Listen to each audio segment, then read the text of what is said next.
that people get not receive the Holy Ghost. When he's talking about finished, when it comes to an end, let me, I ain't got my Bible turned right. Listen, children, it's getting close to this what I'm about to read to you. I won't read this script. Remember how many verses it is? Thank God. This is what was on my mind.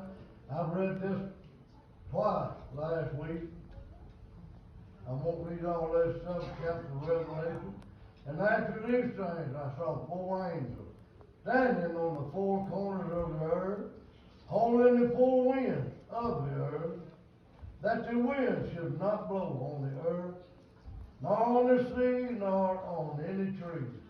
And I saw another angel ascending from the east, having the seal of the living God, and he cried with a loud voice to the 4 angels, to whom it was given to hurt the earth and the sea, saying, hurt not the earth, neither the sea, nor the trees, till we have sealed the servants of our God in their forehead. Children, they still real that, if I understand this right, that was written about 95 years after Jesus left it. Thank God. But you know what old John, he told John, said he was carried away in the spirit, but he told John, said, I live. I was dead, but I'm alive forevermore. I thought it proved he's still alive, children. All these people receive, they've been impossible to receive the Holy Ghost if he wasn't alive. That's what I'm going to tell these here seeking the Lord. He's still alive. Ain't he, Brother John? Yeah, he is. Still alive. Still alive. Amen, brother. He sure is, brother. So if you want in, you got an opportunity. Because one of these days, the wind's going to quit. It's going to quit. It'll be over. You pray all you want to. It won't do you no good. Yeah, but he's still alive right now. He's alive forevermore, but children, a lot of people think he's dead. You don't see much. You don't see a whole lot of things going on. Like you said, there's got the word. You can't hardly tell no difference. People claiming to be children of God. They ain't got love for it. It's a shame. It's got the word people not of God. It's got to bear the spirit, and then somebody claiming holy. That's the truth. But I'm proud. That taught me a lot about that black man. How'd he know me? Never seen him. I ain't never seen him no more. But if I hold on just a little bit longer, he held on, I'll get to see that man. I'll get to see him. Because I was scared to death when I seen that man. Yeah, but I heard him. That's what it come out of his mouth. So you got the Holy Ghost. Ain't no children. You can't fool God, people. No. You said that black man used to help me for several years. He's my helper in a fab shop. He told me his mother and daddy was homeless. And I said, well, would you carry me where they have me? He said, I'll go with you. He said, but I ain't going to stay.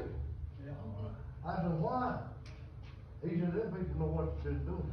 He said, when they say, my son, I'm gone. But I thank God that's the truth, children. They appear he's going to find face on this earth. When he comes back. But I thank God, all I feel like saying today, but say the Spirit goes with this, brother. That Spirit of God, man. Y'all pray for me. Like I say, I'm so hard in my body, but I feel good in my soul. Done me a lot of good to see my grandson. See that Holy Ghost. Yes. Thank God. Thank you, Lord. Thank you, Lord. While she gonna sing, I'm gonna say one more thing. Yep. Come on, with well, first of all, I broke a tooth off just before I walked out the door. My grandbaby bought me some little handies, and I hadn't put them in the freezer. Those chocolate ones. He said, "Papa, you want one?" I said, "Yeah, go get one." And I bit down on and put my shoes off. And it give me a fit right now. It gives me bothering. Lord help. But it is what it is. But anyways, what come to my mind was the men of old, the men that I come up under. Some of them departed from walking with us before they left this life. But there was a time, most of the people recognize the name Claude Ely. Claude Ely in his day, he was, in his early days, he was a great, great man of God. And he had a tent revival one time. And he got saved under my granddad's preaching. But I thought he just lived up the road there in Virginia from us. But he had a tent revival one time, and they were praying in the altar 3 deep. And Brother Claude Ely stepped down in the midst of them and he prophesied. He said, "Behold, in olden times, the Holy Ghost was given in this manner." And he began to lay his hands on people. And everybody he laid his hands on fell out and received the baptism. All right. That is something that the ministers of God should seek for. Yeah. The power to deliver. Thank you, Lord. Lay members, I know a lot of folks think I'm a lay member. They'll say, "I'm not a prophet, I'm not a preacher, I don't do much singing, don't do this." But one of the greatest responsibility for a lay person in the church is to have your praying up, that when someone comes into this altar, you have the power to help them be delivered. Yes. Lay members don't sit back when folks are praying. If they're doing their job, they're right up there doing their best. I miss them old time altar calls. Altar call would last an hour, 2 hours, 2.5 hours. We couldn't wait for the preaching to get done so folks would start praying. Yeah. Because you never knew what was going to happen. All right. Thank you, Lord. But I thought, let me tell you, like I said, I got saved, and I've been telling folks for years it's in 74. So I don't know if it's just my mind slipping. I don't know if it's October 74 or 75. But anyways, the Lord saved me out of a mess, and it just, Denver Short and Kel Saylor and Henry Sweeney had a revival together. I was in Detroit, and my dad told me, he said, "I want you to, if you boys will," I was running around with a boy called Crystal Kid. He had hair down to here. And he said, "If you boys will, I want y'all to go to Virginia or to Kentucky with me. We're going to pick up a load of chairs for a tent and get up in Tecumseh, Michigan, and we're going to run them down the harbor." And said, "If you'll go, help us load them and unload them." I said, "Dad, I need to be back tomorrow." He's like, "Oh yeah, we'll be back tomorrow. That's when you want. You won't be back tomorrow." So we loaded up and went. But see, God had a plan for me. All right. Come on. Yeah. Too long. And I've been raised right under a lot of men of God. All right. And I heard many men preach. But I thought that now, when we got there, we set the chairs up, and my dad come to me, being a man of his word, he said, "Now we'll leave and go back home. But if you will, I'd like for us to stay one night at this meeting, just tonight." I said, "Okay, we'll do that." Well, they got it. I was sitting in the back of that tent, and Henry Sweeney got up and began to preach.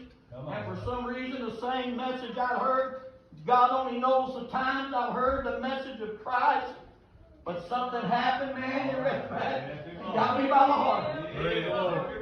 Praise Got me the by the Lord. heart. I thought when I got in that altar, when I came out of that altar that night, the lights were bright. All right. I thought, you know how a bulb was just about busted, it surged. I got up, I thought, man, it's so bright in here. The next morning, everything looked clean, looked crisp. You stepped outside, everything looked good to you. Praise the Lord. I didn't know the Bible said to the pure all things appear. All right. But I was clean as I could ever be right then. That blood had just covered me and cleaned me, saved my soul. I was glad of it. But I thought, we preached. My dad did preach. He saved. You sanctify your life because God ain't gonna give nobody the Holy Ghost that's filthy. That's right. First of all, if you're filthy, you can't get it. That's right. You can't get it. You gotta be clean. You gotta be saved. You gotta get the blood to cleanse you. Sin out of your life. Straighten your life up. Then you're ready. Wow. But I thought, how about I'd sought the Lord, Brother David, I'd sought the Lord just as close as I thought I could. I believed in fasting. I believed in praying. I'd walk to that mountain in Virginia. Every morning I'd walk top of that mountain with my Bible. I'd sit on that little den den rock, called a little den rock. Used to catch serpents underneath it a lot. I'd go up there and I'd sit on that den rock. I'd stay there till almost dark. I'd walk off begging God. I thought 3 years. 3 years I sought God close. All right. I felt the prayer of God move on me many times. I felt the Spirit of God. But I thought how I was up in Michigan working at a fiberglass place. They talk about asbestos, how bad it is for you. I worked in a factory up there in the 70s that we mixed the fiberglass for hood scoops and spoilers, and our bags was 100% asbestos. No respirators. We'd cut them 50-pound bags open, shake them out in them big mixers. The whole room turned brown. Breathe that in. I thought everybody I worked with up there just about to die of cancer. I ain't got it yet. Thank you, Lord. Lord been good to me. Yeah, help me, Doctor. But I thought how they sent word. They said Brother Austin Long was coming up for revival in Pontiac. And I got so excited. There's something the Lord began to deal with me. The Lord said, don't eat or drink anything. Go out to work every day. All right. And I was so excited. I had a 1970 Chevelle I bought off of a boy. And I thought this was 1978. And I thought I got up Monday morning, My Lord. went out, it was cold, went out to start the car, and the car wouldn't start. Well, I just walked. I lived right in Detroit, walked right downtown Detroit. It was about 2.5, 3 miles. And I walked to work that day.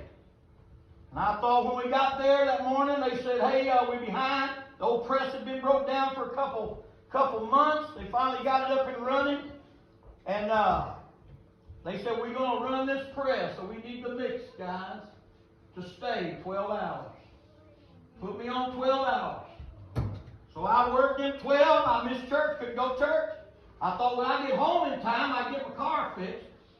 Well, I got home and everything's closed down. I had to walk home. Nobody called. And I thought every day that happened, I'd walk to work in the morning, walk home at night. And that whole revival all week, I thought, well, Saturday for sure, I'm going to get to go up to Pontiac and be and meet with Brother Austin and them, come up from Virginia. And I thought Friday before I left work, they called us one out the door. They say mandatory Saturday. You have to be here in the morning. I thought I missed the whole revival.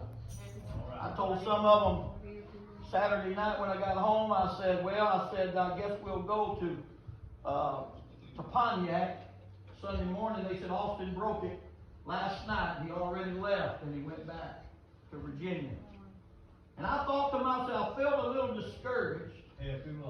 Here now I'll just tell you this, I don't remember saying a word that week in walking other than, Lord, give me the Holy Ghost. All right.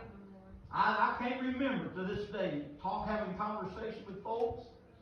All I remember was every step about it I took. I was like, Lord, give me the Holy Ghost. I need the Holy Ghost. All right. And I thought how early Sunday morning I knew I had no way to go to church and had no way to go anywhere. And I thought early that morning I heard I was renting a room upstairs in an attic, paid $25 a week to sleep up there. And I thought I heard a commotion downstairs. And I got up and I went down there. My daddy and them was there. They came in from Virginia. And I thought I went in and I said, hey, you know what we doing? Daddy said, Lord moved on me yesterday to come up here. I said, we going to Pontiac? He said, no, we're going out to Tower Road. We're going out to Brother Paul's place. And Brother Johnny Renfro was up there, and he was getting ready to start a revival that night. And I was ready to go to church anywhere. And I thought how we loaded up and went out to church. We got out there when we went in, because we missed Sunday school. And we got out there when we went in, they were already having church. I remember Sister Sailor walking the aisle with her guitar, singing the play. It was Easter Sunday morning, 78. And I mean, the church was full of applause. All right. And I thought I went in, they'd already been having church, and then you had Sunday school. And conviction, you could feel it moving in the building. Went in, I went straight to the altar. All right. Straight to the altar. And I thought I'm down praying, and the Spirit of the Lord spoke to me and said, go ask David Hensley to pray. David, he at one time, he's a fine brother in the Lord. Been backslid many years. And I thought I started to get up and go, and the enemy speaks to me and says, if you go, he'll laugh at you. He'll laugh at you. Now, the enemy don't always lie to you. I thought I got up out of the floor and I walked back there to David. And I said, David, I feel like asking you to pray. And you know what he done? He laughed at me. He said, what makes you think that I would pray? You asked me when I'm not praying, Sister Sailor's asked me, Brother Paul's asked me. I said, brother, I'm just trying to get the Holy Ghost. That's what I said. I went back and I sat down, just like where Brother Eddie's sitting, on a pew, right, just like this. All right. I was sitting there and things kind of died down, got quiet, and I was questioning my heart. And right over here where the brother's sitting, Sister Watkins, Brother Paul Watkins' mother. She had sat there all of my life. She got up for some reason and came and sat down behind me. I never paid it no mind. She sat behind me.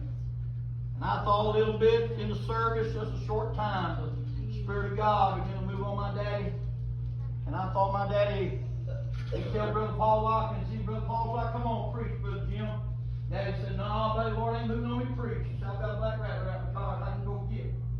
And Brother Paul just stood up, he said, well, whatever God wants, I want. He goes out and he comes in, I'm sitting there, I remember, watching the power of God move. And while I'm watching it move, in my heart, I said to the Lord, I said, Lord, I'd like to know what that is like. And when I said that, I heard Sister Watkins begin to holler. And you know what? She laid her hand on the crown of my head. And when she did, I come to myself talking in another tongue. Thank you, Lord. Thank you, Lord. I thought how 2 weeks earlier I was up in Pontiac. I left this out 2-3 weeks earlier. I was up in Pontiac, and I thought I got called up. I was seeking the Lord. As far as I was wise enough to know if God don't move on, you don't see God on the weekend. When you go into church, and people know that do you seek Him through the week unless God moves on you to fast Saturday and Sunday.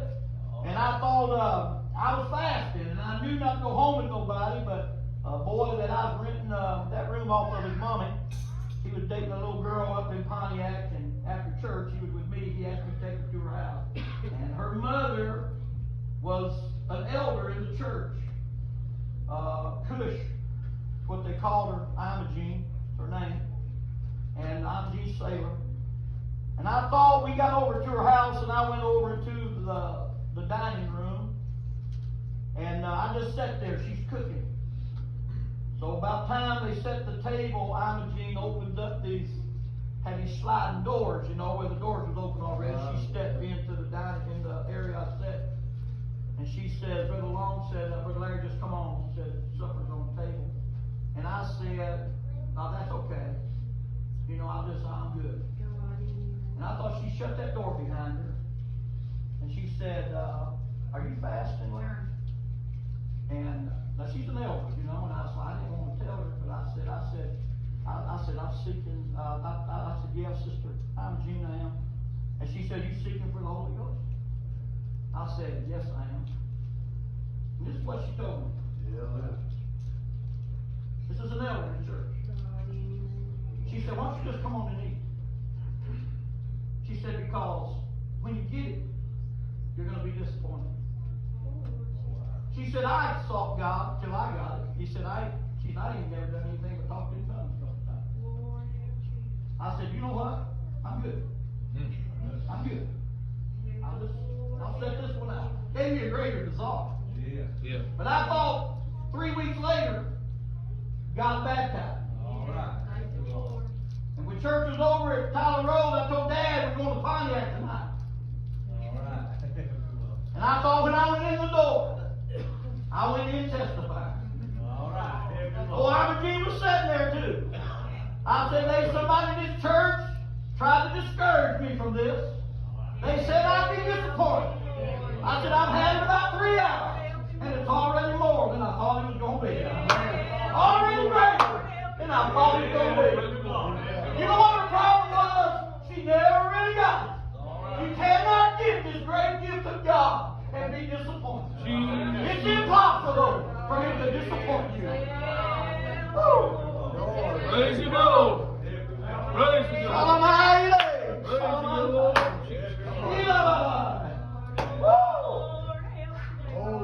Glory to God. Glory to your name, Lord. He's worth every trial, every tear, every heartache. It doesn't matter. You stay with this thing. The ways of God, church. I tell you, it'll pull you every direction out in the world. All right. You got to be in this thing 100%. You got to be all in, boys. If you want to endure, you got to be all in. Can't hold on to the world at all. Not the little things of the world. We know, brother, there's a small fox that spoil the vine. Yes, sir. Big ones pull the fruit off and eat a little bit. Small ones eat that fruit up till it's dead. And God good to us. I love him, I love him, I do. I thank him for where he found me from, where he drug me out of. I thank him for all those things. Thank him for that great Holy Ghost that he found fit to bestow upon me one day. He's good to us. He's good to us. I love the Lord. Go ahead and sing, Carol.